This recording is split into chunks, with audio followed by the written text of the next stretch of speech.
Assalamualaikum warahmatullahi wabarakatuh. Hai semua, jumpa lagi di channel Catatan Apoteker. Di video kali ini kita akan membahas terkait asidosis dan alkalosis respiratorik. Selamat menonton.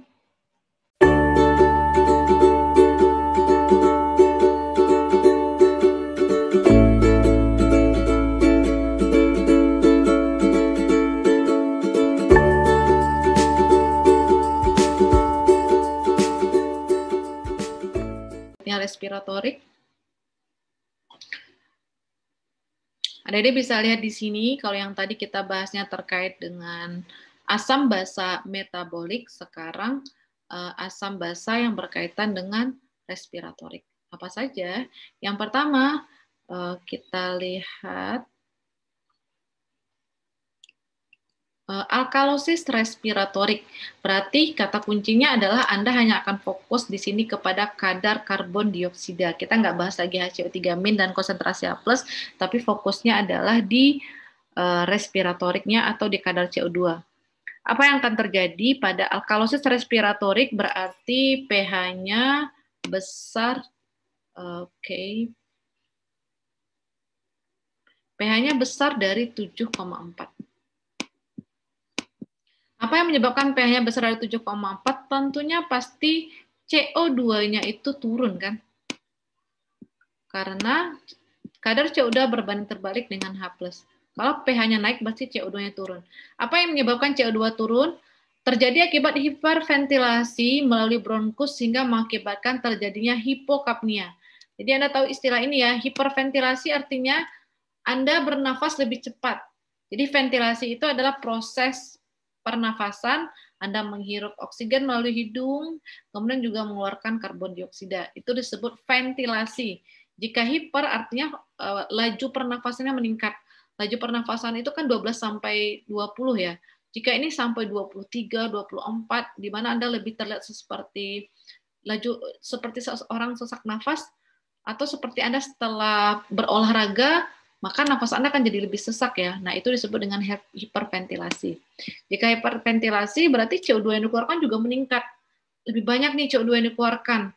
Apa yang terjadi jika CO2-nya turun, tidak diimbangi nih dengan, mestinya HCO3-nya juga harusnya sedikit lebih turun supaya pH-nya tetap normal. Jika dalam kondisi patologis seperti itu nggak terjadi kompensasi oleh metaboliknya, sehingga pH darah menjadi tinggi, sehingga disebut dengan alkalosis respiratorik, mengakibatkan hipokapnia. Hipokapnia itu adalah tekanan atau konsentrasi CO2 di dalam plasma itu turun. Konsentrasi CO2 menurun di dalam darah sehingga pH darah menjadi lebih alkali, yaitu lebih dari 7,44. Apa sih Bu faktornya yang menyebabkan dia bisa mengalami alkalosis karena CO2-nya turun? Bisa saja karena ini, adanya peradangan hebat, trauma, gagal hati, yang menyebabkan kerusakan terhadap neuron pernafasan. Kekurangan suplai oksigen pada udara inspirasi mengakibatkan Anda akan lebih banyak berupaya untuk berventilasi sehingga jumlah CO2 yang dikeluarkan lebih banyak.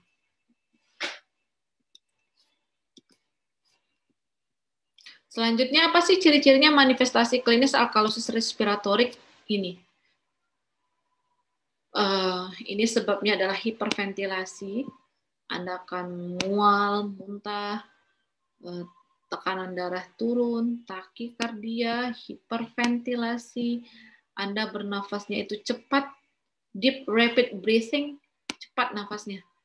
Cepat nafasnya, maka nanti CO2-nya akan turun sehingga pH menjadi lebih meningkat. Intinya CO2-nya banyak dikeluarkan.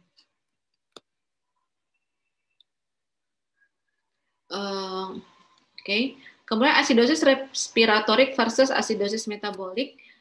Respiratorik dapat terjadi akibat gangguan pada sistem pernafasan. Jadi kebalikannya, kalau yang tadi, kalau asidosis pH-nya turun dari 7,4 dan konsentrasi CO2-nya berarti meningkat. Karena berbanding terbalik ya, ini berarti meningkat. Apa saja kondisi-kondisi yang menyebabkan CO2 meningkat, maka akan mengakibatkan asidosis respiratorik. Pada kondisi seperti apa sih yang biasanya meningkat? Kalau ada terjadi sumbatan-sumbatan pada pernafasan, apakah itu dia udem, apakah dia itu ada penyakit paru obstruktif, apakah dia ada emfisema, ada fibrosis kistik yang menyebabkan mukusnya mengalami penumpukan sehingga menghambat saluran mempengaruhi aliran pernafasan, sehingga CO2 dan O2 yang dikeluarkan pun juga akan berpengaruh. Nah, ini bisa menyebabkan CO2-nya meningkat di dalam plasma sehingga pH menjadi turun. Ciri-cirinya apa? Nih, I can't catch my breath. Dia pernafasannya terganggu nih. Dia lebih cenderung mengalami hipoksia karena oksigen yang masuk pun susah, karbon dioksida yang dikeluarkan pun juga susah. Jadi situasi-situasi di mana aliran pernafasan itu susah untuk dikeluarkan. Sama halnya orang-orang yang mengalami gangguan pernafasan yang nggak bisa bernafas.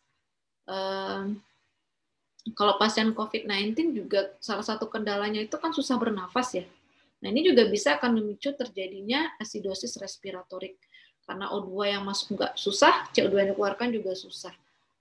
Nah, ini ciri-cirinya dia pasiennya hipoksia. Ini ya, tekanan turun, dyspnea, hiperkalemi, pernapasannya rapid shallow respiration. Nih.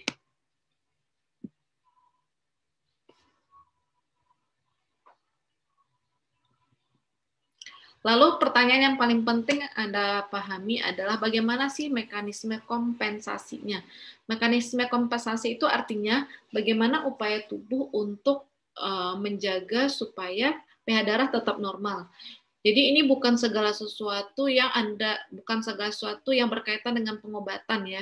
Jadi kita hanya belajar bagaimana upaya tubuh menjaga homeostasis. Artinya masih dalam keadaan normal. Misalnya di sini dicontohkan alkalosis respiratorik berarti yang bermasalah adalah kadar CO2-nya di sini respiratorik alkalosis berarti kadar CO2-nya turun. Turun berarti pH meningkat. Nah, jika CO2 turun, apa sih upaya tubuh mengkompensasi? Nah, yang mengkompensasi adalah jalur metabolik, yaitu dengan cara mengurangi reabsorpsi bikarbonat di ginjal, supaya HCO3-nya juga turun. Supaya seimbang ya, HCO3-nya juga turun. Itu kompensasinya. Sini. Kemudian, sebaliknya, kalau metaboliknya yang terganggu, nih, metabolik pada kondisi alkalosis metabolik berarti pH darahnya kan tinggi. Tapi yang terganggu itu adalah si HCO3-nya yang tinggi. Berarti bagaimana sih upaya tubuh mengkompensasi? Harus juga meningkatkan CO2 di dalam plasma. Kalau HCO3-nya tinggi, kompensasinya gimana? Pernafasan harus juga meningkatkan CO2. Gimana cara dia meningkatkan CO2? Dengan cara bernafas, laju pernafasan kurang. Itu secara otomatis sih sebenarnya. Ketika Anda HCO3-nya meningkat, nanti salah satu caranya pernafasan pun juga akan terkesan lebih tidak terlalu cepat, supaya CO2-nya di-keep di dalam plasma itu juga meningkat, sehingga pH darahnya kembali menjadi normal. Sebaliknya kalau asidosis respiratorik, dia meningkatkan reabsorpsi bikarbonat. Ini kompensasinya ya. Kalau asidosis respiratorik berarti HCO3-nya turun. Kalau asidosis respiratorik berarti CO2-nya meningkat. Maka bagaimana upaya kompensasinya? Kompensasinya melalui jalur metabolik, yaitu dengan cara meningkatkan reabsorpsi bikarbonat. Jadi kalau asidosis respiratorik CO2 meningkat, kompensasinya adalah si tubuh akan mengupayakan supaya bikarbonat pun juga meningkat, supaya pH darah tetap normal. Kalau asidosis metabolik, berarti HCO3- itu turun, HCO3 turun, maka bagaimana upaya mengkompensasi? Juga harus menurunkan CO2. Bagaimana menurunkan CO2? Harus lebih banyak bernafas. Laju pernafasan ditingkatkan. Tersebut dengan hiperventilasi. Oke, ini adalah saluran pernafasan. Anda udah belajar ya, mulai dari hidung, hidung, tenggorokan, kemudian trakea, bronkus, bronkeolus, alveolus. Nah, ini ya. Jika terjadi penyumbatan di sekitar saluran pernapasan ini, tentu kadar CO2 juga akan dipengaruhi. Kemudian apalagi akan mempengaruhi kondisi-kondisi terkait kadar CO2. Yang pertama adalah memang pernapasan Anda bermasalah nih. Misalnya abnormal regulation of breathing, yaitu dari sistem hipotalamus ya. Anda menjadi lebih cepat bernafas, lebih lambat, itu diatur di sana.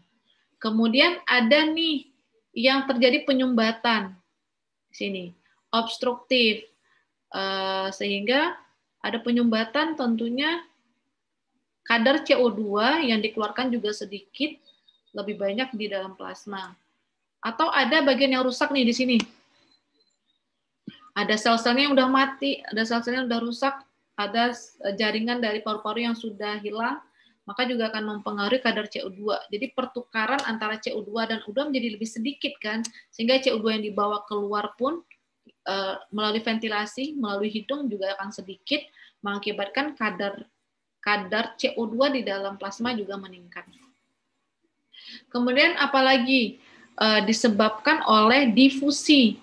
Difusi di sini kan perpindahan CO2 dan O2 itu terjadinya secara difusi. Nah, difusi jika terjadi kerusakan di area difusi, misalnya yang tadi ini ya, restrictive lung disease, permukaan atau sel-sel alveolus terjadinya difusi, itu ada yang rusak. Nah, ini perpindahan seperti ini juga bisa mengakibatkan terjadinya berkurang difusi CO2 dan O2, sehingga CO2 yang dikeluarkan juga sedikit, sehingga meningkatkan kadar CO2 di dalam darah. Atau apa yang terjadi? Adanya pembengkakan di sini, penumpukan cairan antara paru-paru dengan pembuluh darah, terjadi udem, maka juga akan mengakibatkan jarak antara area difusi, jarak antara pembuluh darah dengan alveolus semakin jauh, sehingga pertukaran CO2 dan O2 juga akan terganggu. Kemudian apalagi jika ada penyumbatan pada pembuluh darah pada pasien-pasien stroke atau gangguan pada jantung yang mengakibatkan terganggunya ini pertukaran CO2 dan O2 di pembuluh kapiler, juga tentu akan mempengaruhi mempengaruhi aliran darah atau perfusi di sini. Karena memang aliran pembuluh darahnya yang bermasalah, terjadi sumbatan pada pembuluh darah, juga tentu akan mengalami gangguan kadar CO2 dan O2. Gangguan ventilasi tadi yang oksigen dihirup, CO2 dikeluarkan, tentunya kalau dia hipoventilasi, penurunan laju pernafasan, hiper peningkatan. Kalau hipoventilasi, maka hiperkapnia, karena konsentrasi CO2 menjadi meningkat. Kalau dia hiperventilasi, banyak CO2 yang dikeluarkan, maka akan terjadi hipokapnia.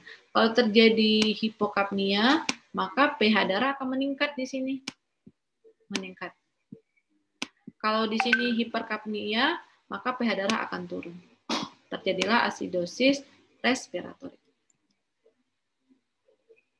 Nih, yang perfusi tadi ya, aliran darah, paru, dari, dan plasma. Difusi yang tadi saya sebutkan, jarak ini, perpindahan O2 dari alveolus ke hemoglobin dalam eritrosit, dan CO2 dari eritrosit ke alveoli dan dikeluarkan. Jumlah gas yang berdifusi proporsional dengan luas area difusi dan berbanding terbalik dengan jarak area difusi. Semakin luas area difusi, maka makin banyak CO2 dan O2 yang dikeluarkan, yang bertukar. Tapi kalau seandainya ada yang rusak nih di sel alveolusnya juga, maka akan mengurangi difusinya. Sebaliknya, kalau jarak yang makin luas, antara alveolus dengan pembuluh darah juga akan mengakibatkan terjadinya ini proses difusi yang terjadi jadi akan turun. Sehingga akan meningkatkan kadar CO2 di dalam plasma. Jika difusi menurun, maka akan terganggu konsentrasi CO2. Ini penyakit-penyakit akan berkaitan yang mempengaruhi ya, yang mempengaruhi kadar CO2.